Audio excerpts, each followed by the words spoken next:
one thing to help others that aren't as familiar in the power world. How is power made, right?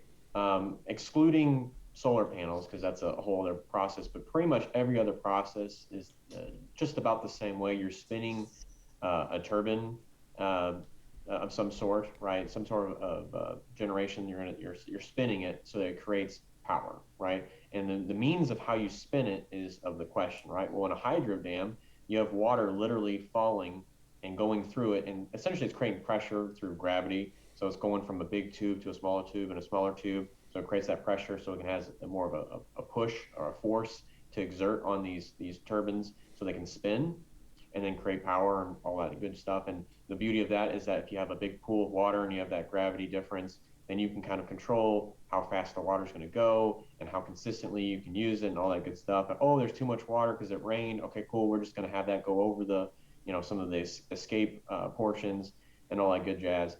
But everything else generally, whether it's gas, coal, or even nuclear reactors, it's all about the same thing. What's happening is you're taking water, you're heating it up from some source, whether you're burning gas, you weren't burning coal, or you're having a nuclear fission reaction, which is creating heat. Same thing. You're heating it up, you're boiling this water, turning it to steam, and that steam, again, smaller and smaller pipes that are making that High pressure, pressure. force, high pressure, and it's pushing this turbine, creating energy.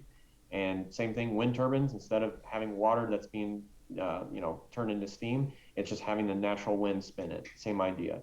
But that's essentially all that's happening here. Rather, it's what really the major ones, right? Nuclear and coal and natural gas.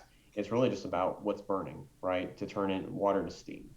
So just to kind of Mm-hmm. give people kind of a quick idea of that. Whereas solar is a little bit different. It's photovoltaic and it's a completely different process. It doesn't create alternating current energy. It actually creates direct current voltage. So it's a little bit different, but we don't have to get into that. It's more of a chemical reaction as to what's going on there. But I just thought it might be useful for people to understand really what's the question.